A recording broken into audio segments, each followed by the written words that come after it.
we can possibly have this. So this course is about what I call the new scientific worldview. So this concept of worldview, it's a concept that's very central to the center where I work and of which I'm the research director, which is the Center Leo Apostel. Now, Leo Apostel, most of you will probably have heard the name, is a famous Flemish philosopher who died at about just the time that our center was created at the VUB. And one of his main projects was to build what he calls an integrated world.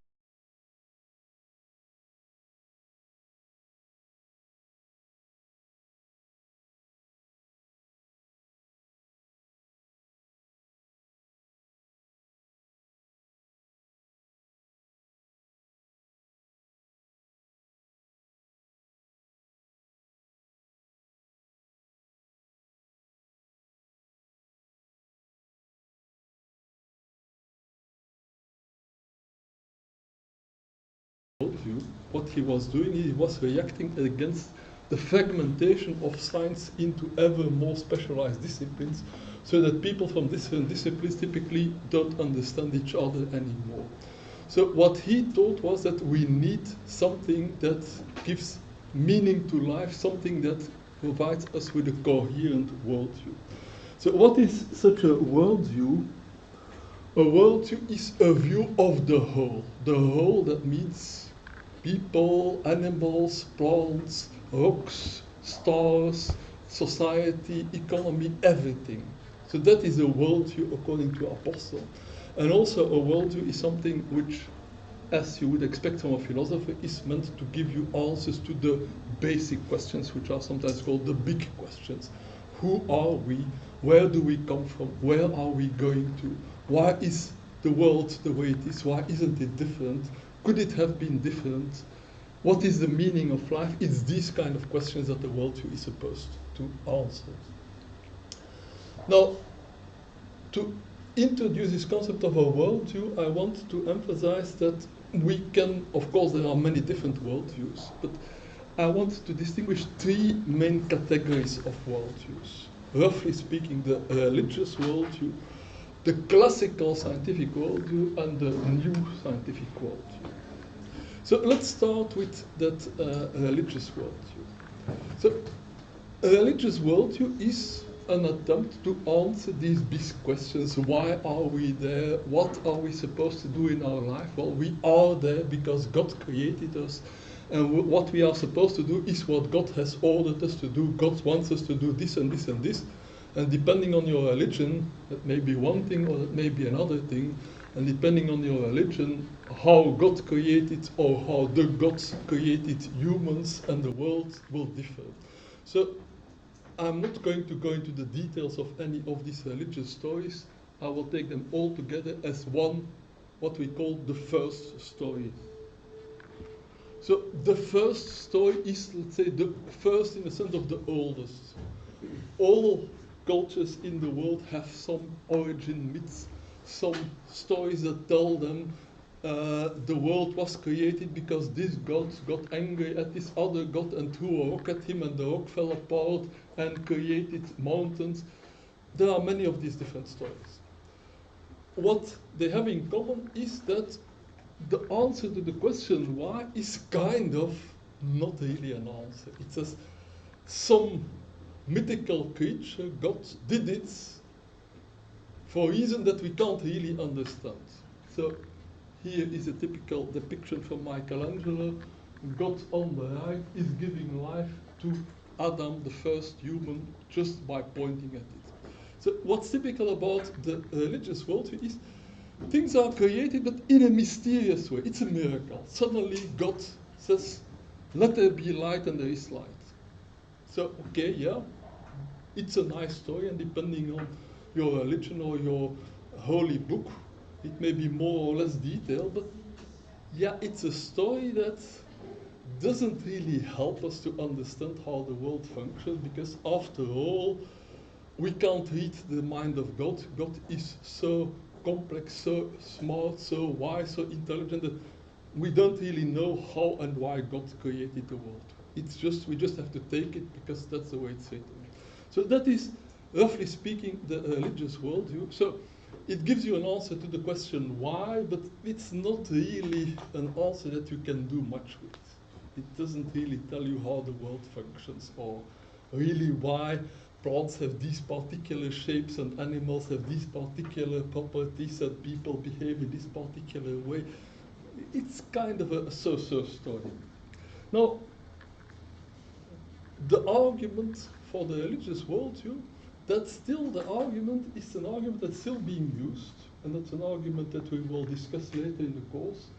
The argument is, well, the world is such a complex, magnificent thing that we cannot understand it except by assuming that there was some intelligent designer, some super intelligent, wise creature, God, that made it.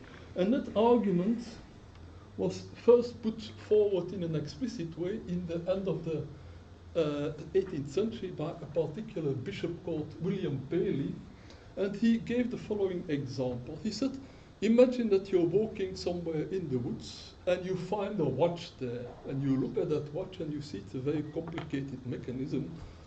What would you think, that that watch just kind of assembled itself? No, you would assume that some intelligent person, a watchmaker, has put all these little parts together in this particular way for it to become a watch. So Paley then said, now let's look at a plant or an animal. It's a very complicated, smart thing with lots of different components that are perfectly functioning together. It must have been created by the equivalent of a watchmaker, that means by some intelligent agent, namely God. So that is an argument that we will come back to a couple of times in the course, because we will give a different answer than it's because God created it like that. Now, that example of the mechanism, it's already pointing at the next worldview. So the next worldview I call the Newtonian worldview, because it's most associated with the scientist Isaac Newton, who in the 17th century formulated what he called the mathematical principles of natural philosophy, that's to say, the basic laws of how the world is supposed to function. And that was extremely successful. It was the first real science where everything was explicitly specified that you could use to make calculations, and these calculations, for lots of cases, they turned out to give perfect results. So it was extremely influential. So that worldview of Newton, the best way to summarize it is the clockwork universe. But let's first look at what are the basic assumptions of this Newtonian worldview. By the way, I'm describing here a Newtonian worldview, but it's a little bit of a misnomer. Newton himself probably would not have agreed with all the things I will say here. Newton was the one who gave the start, who laid the foundations, and then others built on it. But Newton himself was still believing that God was intervening in the world, and Newton was still kind of, you might say, with one foot in the religious worldview, with one foot in the new scientific worldview. So what are the assumptions of this Newtonian worldview? These are the assumptions of what we might call classical or mechanistic science. First assumption is called reductionism. If you want to understand some complex whole, like a watch, you take it apart. You look at all the different parts, all the different components. You see how these components fit together, and you will understand everything. Now, if we take things apart, we go deeper and deeper. We come to smaller and smaller parts, and eventually we come to the smallest parts, which in the day of Newton maybe might have been called atoms. Now we call them elementary particles, but that doesn't matter. There is kind of the assumption that you can decompose, analyze into smaller and smaller parts, and eventually you get to the smallest parts. And what are these smallest parts? There's something like billiard balls. They're like little balls of matter that move to space and time. That is the basic view of the Newtonian worldview. So if you would ask a Newtonian, what does the world consist of? The world consists of bits of matter that are moving through space and time while following the laws of nature. And these laws of nature, that's exactly the big contribution of Newton, that Newton first started formulating those in a mathematical form. So this worldview functions very well if you make this assumption. You assume that there is a particular billiard ball. You know how heavy the billiard ball is. You know how fast it moves. You can calculate if it moves with this speed, it will be there at that moment. And if it then bumps into another billiard ball, it will push that other billiard ball with this speed and with this angle. You can calculate all these things perfectly. Calculating perfectly, that means that if you know the initial state of your parts, you can calculate all the future states. That means everything that could ever happen is already predictable. So that is the second big assumption of the Newtonian worldview. It's called determinism. What it says is everything that could ever happen in the universe from now until 100 billion years, it's already determined. It's fixed. There is no other possibility. If you would have all the data, you could calculate exactly how the universe would look 100 billion years from now.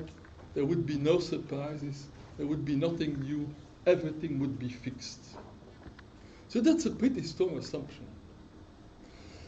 There is a third assumption, reversibility, which says basically, well, we can calculate not only towards the future, we can calculate back towards the past. That means if we know the state now, we can go back to how it was before, 1 million years ago, 100 billion years ago, 10 billion years ago.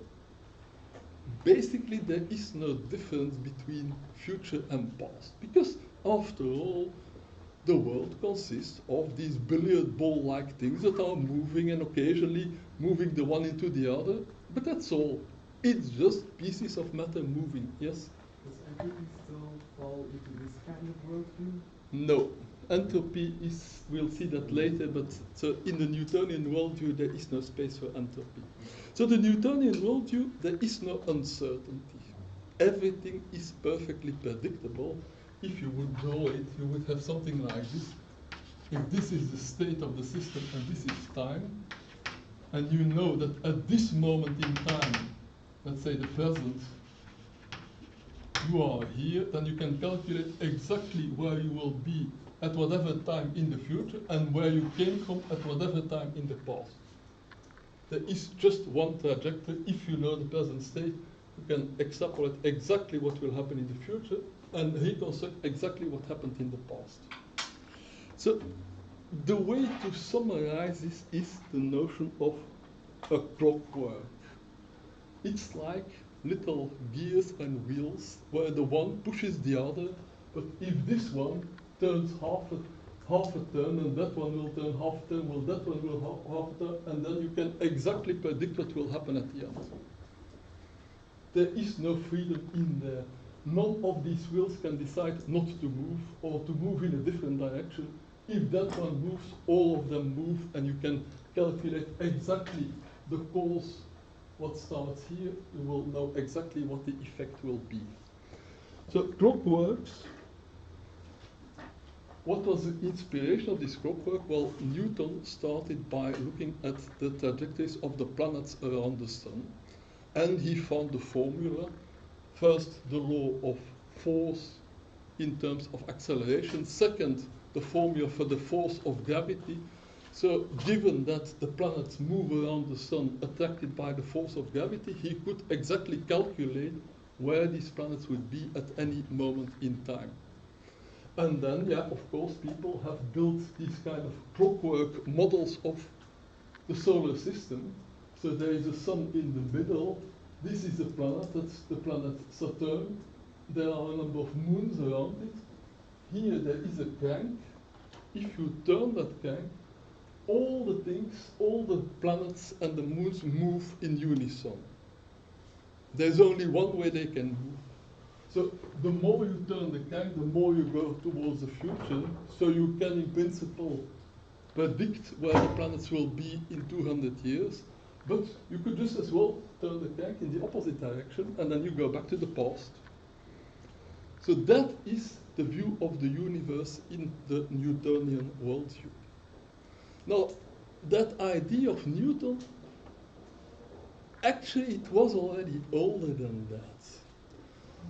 The ancient Greeks didn't have the theory of gravity of Newton, but they were pretty good at calculating where the different planets would be. They used a somewhat different view, the so-called Ptolemaic view, where the sun was not at the center of the solar system, where the Earth was at the center of the solar system. But basically their calculations were very precise, and they even had a mechanism, it's the famous Antikythera mechanism that was found 20 or 30 years ago in a shipwreck in the Aegean Sea. So it dates somewhere from 2 centuries before Christ. And that was the equivalent of an analog computer. Now this is a reconstruction. Unfortunately, the thing has been lying 2,000 years on the bottom of the sea. So it's not in such a good shape, but insofar that they have been able to reconstruct it, it seems to be pretty similar to this previous thing I showed. It's a clockwork, and the clockwork can be turned ahead towards the future or turned back towards the past. It's basically what's called an analog computer. It computes the positions of the heavenly bodies at any moment in time. So why is that worldview so powerful? Because then it kind of seems to explain everything, and you can use it to make very precise predictions. Even with that mechanisms, the Greeks were, for example, able to predict when there would be a solar eclipse, which in those days must have been magnificent that somebody could predict a solar eclipse. But that was just because of this kind of mechanistic reasoning that then Newton and his successors developed. So let's go a little bit further into the history. How did this Newtonian worldview emerge? Already in the days of Newton, there was a kind of a philosophy which has also been associated with Freemasonry, and the first scientific society in the world, the Royal Society of London, of which Newton was a member and at a certain moment a president. There were quite some Freemasons in there, and Freemasons have this kind of philosophy. They're thinking in terms of architecture, like they see themselves as the descendants of the cathedral builders. So they had this view of God as the great architect of the universe, which is a little bit also the same idea that Bishop Paley had, this idea of the clockwork. Okay, there is a clockwork, it's very complicated. God built it. But what's the difference? The difference is, if you assume that there is this clockwork and God built it, and God is super intelligent, he cannot make any mistakes, so he has built a perfect clockwork. That perfect clockwork, nothing could be better than the way it functions, which basically means the clockwork runs on its own. Which means basically, once God had designed the clockwork, he could take his hands away and let it run. So that is the essential idea. Newton himself was not following that idea. Newton himself still believed that God had to intervene in the world, but then the intellectual descendants of Newton at a certain moment noticed, well, actually, if we take these Newtonian formulas seriously, we no longer need God to explain it. We can just assume that this clockwork has been there from the beginning of time and will be there until the end of time. We don't need God anymore. And there is a famous anecdote of the French mathematician Laplace, who was explaining this kind of worldview, and supposedly to Napoleon Bonaparte. And Napoleon asked him, well, you're explaining here your theory of how the universe functions, but what's the role of God in your theory? And Laplace answered him, I have no need for that hypothesis. And indeed, if you have this perfectly built clockwork that just runs forever, you no longer need God. Now, to show how it could have gone differently, We know that in the 11th, 12th centuries, in the Middle Ages, Islamic science was actually much more advanced than European science because the Arabs had taken over some of that ancient Greek knowledge. And so their science was quite developed, but then somehow that development of science stopped in the Muslim world.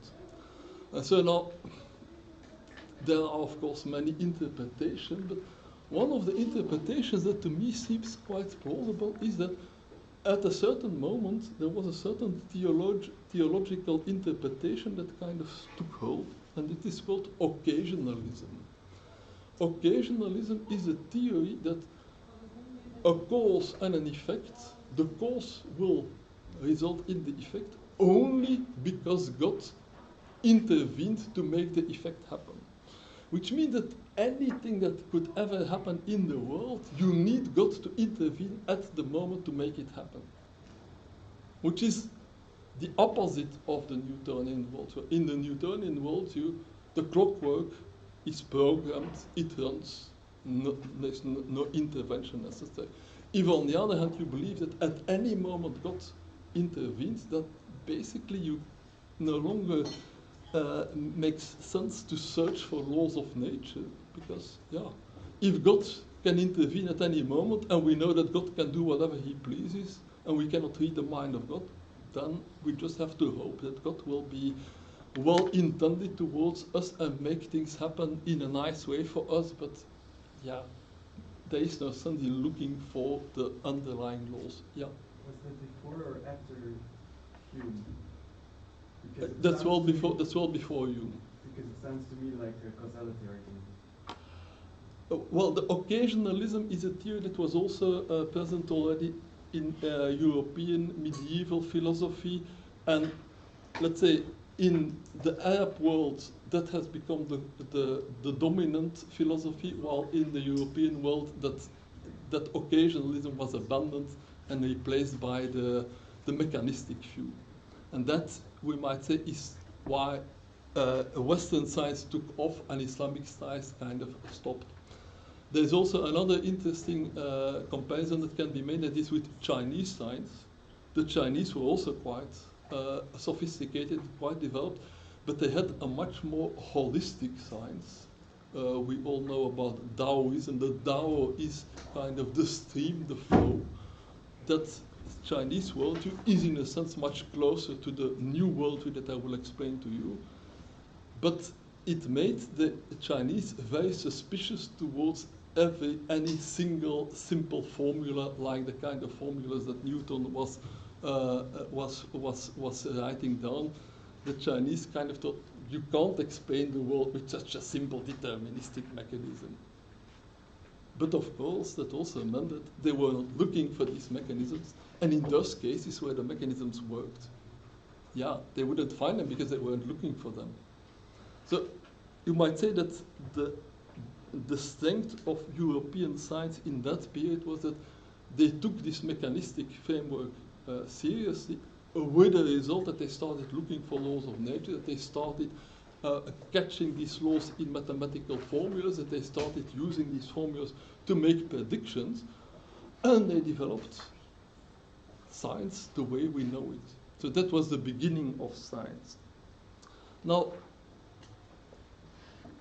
that's a science that can explain lots of things. It's perfect if you want to predict the movements of the planets around the sun. It's perfect if you want to predict how billiard balls hit each other. But the moment you start to look at more complex things, as the Chinese would have said, it doesn't work.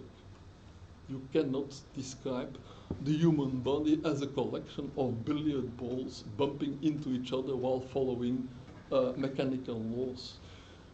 Even at the level of elementary particles, we now have the new science of quantum mechanics, which doesn't look at all at particles like billiard ball-like things, which from the beginning assumes that you cannot really predict, there is uncertainty. So let's say that all these assumptions of Newtonian science, reversibility, determinism, reductionism, now we all know that it's not that simple, that it doesn't really work, it only works in certain cases. There are other disadvantages of the Newtonian worldview. Actually, if you think about it, it's a pretty unpleasant worldview. It's fatalistic. It basically says that everything is predetermined. We are just mechanisms. We don't have any freedom. We don't have any choice. There is no creativity. It's just this clockwork that's turning around and that's moving ahead. So it's a worldview that's, yeah, it's not very satisfactory.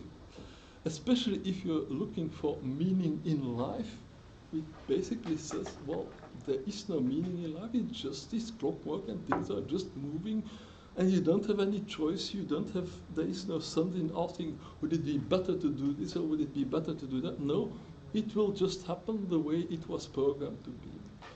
So this Newtonian worldview, it gave the basis for modern science. In that respect, it was very powerful. It also had the advantages that its assumptions were simple, they were general, they were universal, they could apply in principle to anything. So it had some very strong sides, but it also had some very serious weaknesses.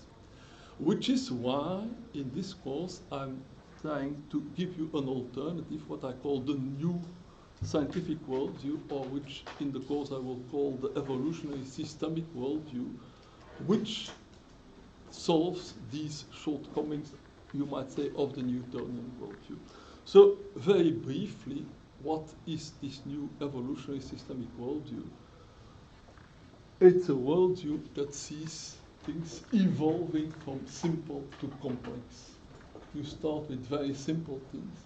There has been a Big Bang. Shortly after the Big Bang, we see elementary particles. These elementary particles get together to form atoms. These atoms get together into stars. Within the stars, these atoms form more complex elements. Some of these stars explode so that the elements are spread around. Some of these elements clump together into planets. There they form more complex molecules. These more complex molecules start interacting. Out of these chemical reactions, we see the beginning of life. We first see very simple bacteria-like life, then more complex cells, more complex organisms, and we end up with humans and their technology the way we are. So that is a worldview that starts from simple and that goes towards complexity. Towards complexity, and we might say towards intelligence. You see that the systems that emerge become more and more intelligent. So it's the opposite of this reversible worldview. The reversible worldview of Newton says there is no real difference between future and past. You can turn the clockwork in one direction or you can turn it in the other direction. It's just moving parts and they move either in this direction or they move in this direction. It doesn't really make a difference. Here it says there is a very big difference between past and future. Namely, the future is more complex than the past. It's a worldview that says we cannot really predict what the future will bring. We see that more complex systems emerge, but we can't really predict which kind of complex systems will emerge. On the other hand, it's not a worldview that says that science is useless. It's a worldview that says, well, science can make a number of predictions, and the more predictions we can make, the better. But we have to accept that certain things intrinsically cannot be predicted. So it's this mixture of predictability for certain things, uncertainty for other things, and together this drive towards complexity that is the essence of the new worldview. Yes? But it is not because they can be predicted that they can't be like determined, right? We'll discuss that in more detail later. There is the idea of deterministic chaos, which is something that you cannot predict, but which is still determined. Well, I believe in the uncertainty principle of quantum mechanics, which says that at the level of the particles, they are not determined. But yeah, we'll discuss some of these things.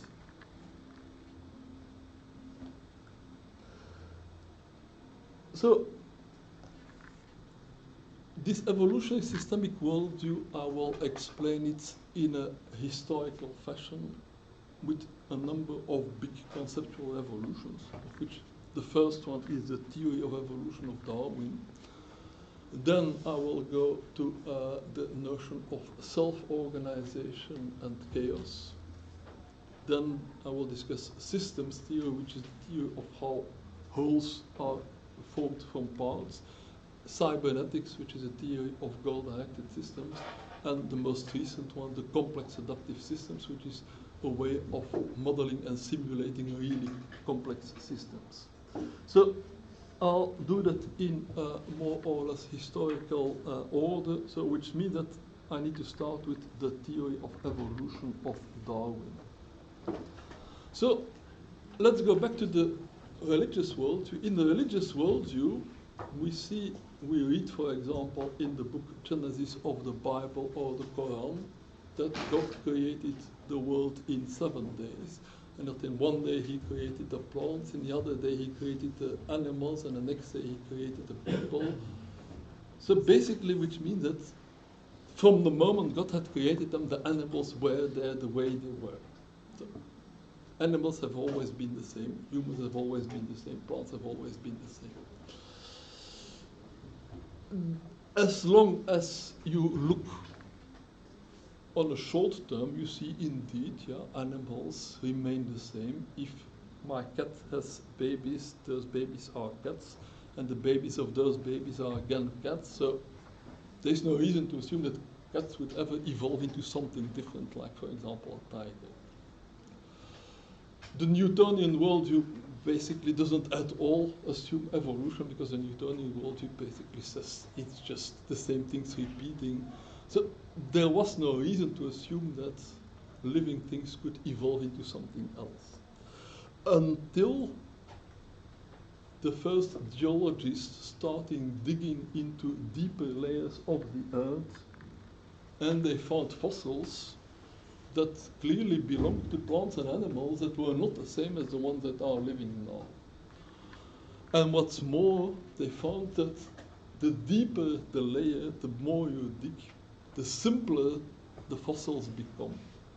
So if you start at the top, you will find fossils of mammals and birds, and if you go deeper, you may find fossils of dinosaurs. If you go still deeper, you don't find any land creatures anymore, but you may still find some fish. If you go still deeper, there are no fish, but you may find a few mollusks, and if you go even deeper, you only find unicellular life. So that seemed to imply that there has been evolution, that plants and animals were not always the same, and that there was some kind of an evolution from simple to complex. So that was, let's say, the end of the 18th century. So scientists started to think, well, could there have been an evolution from simple to complex? And if so, what could have caused that? So eventually, Charles Darwin was the one that gave the solution, the answer that is still accepted as the best theory of evolution. There have been a few others. But the theory of evolution in the beginning was quite controversial, and in some circles it still is controversial. In some circles, I mean not in scientific circles, but in some circles of the so-called creationists, who are fundamentalist Christians or fundamentalist Muslims, who still take this first story of the book Genesis literally, and who cannot accept the idea that plants and animals could have evolved. So Darwin knew that his theory would be controversial, and that means that he has taken a very long time before he published it. He had the main ideas already 20, 30 years before he published it, but he didn't quite dare until a younger colleague of him, Wallace, came up with more or less the same idea, not as well developed as Darwin. But so then Darwin understood, if Wallace is going to speak about it, I'd better speak about my theory as well, because after all, I have already worked on it for 30 years. And he was very polite. I mean, he was very generous. He published the first paper together with Wallace, so giving Wallace part of the credit. But then afterwards, Darwin published his book, the famous book, together with Newton's Principia Mathematica, about the most famous book in the history of science. So that book was On the Origin of Species by Means of Natural Selection. And I have put a quote there from the American philosopher Daniel Dennett. So it's worth reading. If I were to give an award for the single best idea anyone has ever had, I'd give it to Darwin, ahead of Newton and Einstein. In a single stroke, the idea of evolution by natural selection unifies the realms of life, meaning and purpose with the realm of space and time, cause and effect, mechanism and physical law. So I tend to agree with Dennett that natural selection is probably the best idea anybody has ever had. Why is it such a good idea? Because on the one hand, it's extremely simple. On the other hand, it explains an extremely large number of different phenomena. So maybe first a little bit more about the context. As I said, that idea has always been controversial, and it still is controversial to some degree, and in different circles. So I already spoke about fundamentalist Christians and Muslims. The problem is more pronounced in the United States, where there are still quite a lot of fundamentalist Christians, where, according to certain survey, but I don't know whether that's still valid, that half of the people believe in some form of creationism and only 1/3 believe in evolution, while I think in Europe most people believe in evolution, and certainly all scientists believe in evolution. So in Europe it's less of a problem, maybe in part because in Europe religion has been dominated by the Catholic Church, and the Catholic Church has accepted evolution. I don't remember when there was a pope who officially stated that we can accept the evidence of evolution. They will still make some side remarks that, well, that this process of evolution maybe was steered by God, but they don't want to get into the details because they're smart enough to know that they don't have good arguments to go against evolution. But on the other hand, these creationists, they don't want to give up easily. So they are very driven in trying to find flaws in the theory of evolution and invent all kind of arguments, which to somebody who doesn't know much may sound plausible, but which, if you know a little bit of science, tend to be rather silly. For example, one of the arguments that you can sometimes read, you can sometimes get these texts from the Witnesses of Jehovah that give you little booklets where they show that God created plants and animals, and they show you why evolution is wrong. But they give the kind of examples like, why do you find more primitive animals in deeper layers? Well, yes, because in the Bible there was the story of the flood. So when the earth was flooded, the primitive animals were the first ones to drown, while the smarter ones, they climbed higher up, so they drowned only later. That's why we find them in higher layers. Geologically speaking, is a pretty unbelievable argument. But it's also important to note that from another side, there's also a kind of skepticism about the theory of evolution from the side more of what I would call left-wing progressives, social scientists, who are very suspicious about the theory of evolution, but for the wrong reason. They tend to assume that Darwinism is associated with social Darwinism, something that doesn't really deserve the name Darwinism, because Darwin was never a social Darwinist. Social Darwinist is a theory that says that in society it's the right of the strongest that holds, and the weak should not be helped. We should just let the weak abandon them, because there will be the survival of the fittest. That is a theory that Darwin never exposed. Darwin would have very much disagreed with it, and it's also a theory that nobody in contemporary evolutionary biology would expose. We will see that, on the contrary, evolution gives you good reasons to have solidarity with the weak. And then a last group of people who are skeptical about the theory of evolution of Darwin are more scientists who are not so much claiming that it's wrong as claiming that it's not sufficient. They're saying, yeah, okay, we agree that natural selection was a very important aspect of evolution, but there are also other mechanisms such as symbiosis or self-organization. Now, this is a very interesting argument. So it's an argument that we will discuss later in the course. What are the differences or similarities between natural selection and symbiosis and self-organization, etc. And then a last group that we will also discuss further in the course are the people from the intelligent design camp. What the intelligent design camp is an attempt to put creationism on a more scientific footing. So intelligent design people are people who not so much say God created all the plants and the animals at once, but evolution could not have functioned to the mechanism described by Darwin.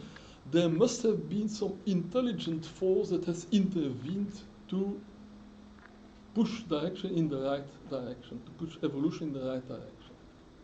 So we will also discuss that argument in more detail later. But so you see there are from different sides still people who are skeptical about the theory of evolution of Darwin, but within science basically everybody accepts it. So let's then explain what is this idea of Darwin, this fantastic idea, this best idea ever. So his inspiration came from the way that people who breed plants or animals, like in farming, how they select animals. So, for example, I think Darwin himself had been keeping pigeons, like pigeon breeders. Well, of course, they want to have the fastest pigeon if they are participating in competitions for pigeons. So they will each time keep those pigeons that were the fastest, have them produce eggs, and from the offspring of this fast pigeon each time keep the fastest. So like that, you can breed desired qualities into a species. In the course, I give an example of dogs that you could breed not to bark, but there is actually a better example because that has really happened. That was a scientist in Soviet Russia, in Siberia, who decided to do an experiment to try to breed foxes that could be tamed, that could be used as pets. So what he did was very simple. From all the foxes he had caught, and foxes are wild animals, you really shouldn't come close to them or they will bite you. So from all the foxes, he always, when he approached them, he saw which ones would get most aggressive, and he would not breed those. He would only breed the ones that were least aggressive, and he would do that generation after generation. Each generation of all the offspring of a particular group of foxes, those that were least aggressive, he would keep. And he did that for, I don't know, 20 or 30 generations. And in the end, he indeed created foxes that can be kept as pets, though apparently it's not really advisable to keep them in your house because they are night creatures, which means that during the night they will do all kind of naughty things, like peeing in your house or biting on clothes. So they are domesticated in one aspect. That means you can cuddle them and you can have them on your lap, but otherwise they're not yet perfect as pets.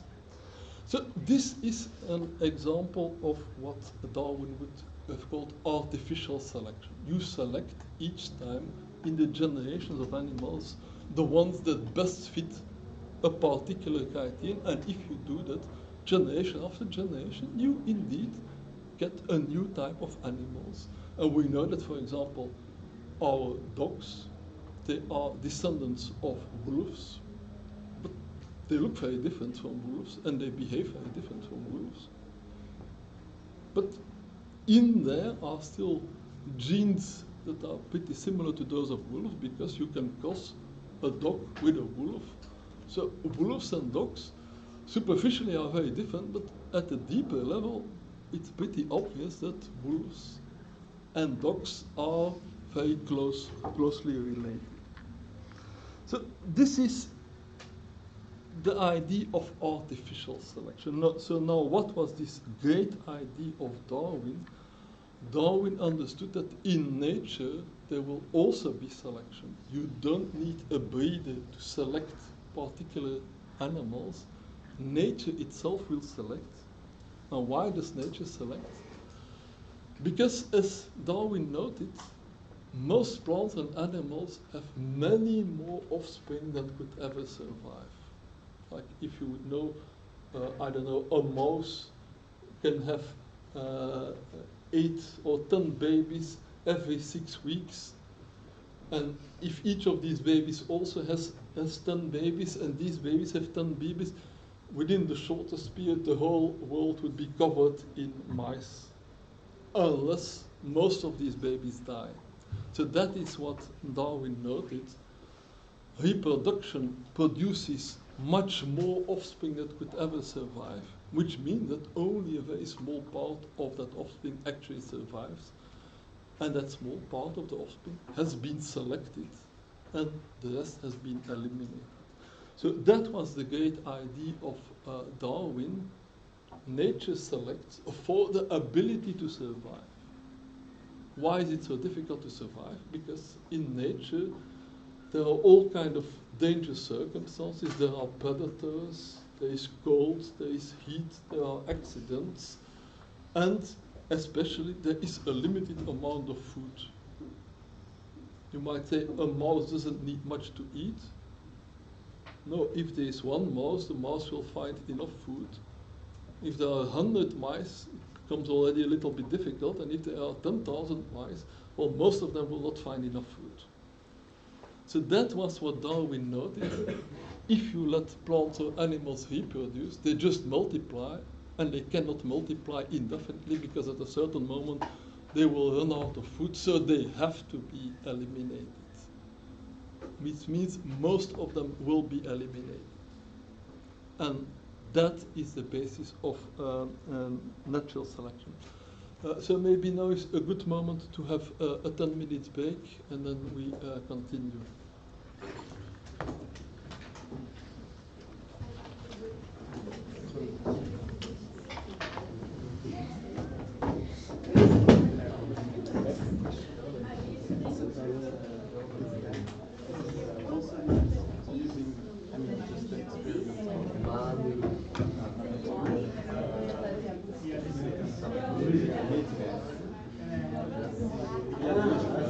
Measurements of the Big Bang also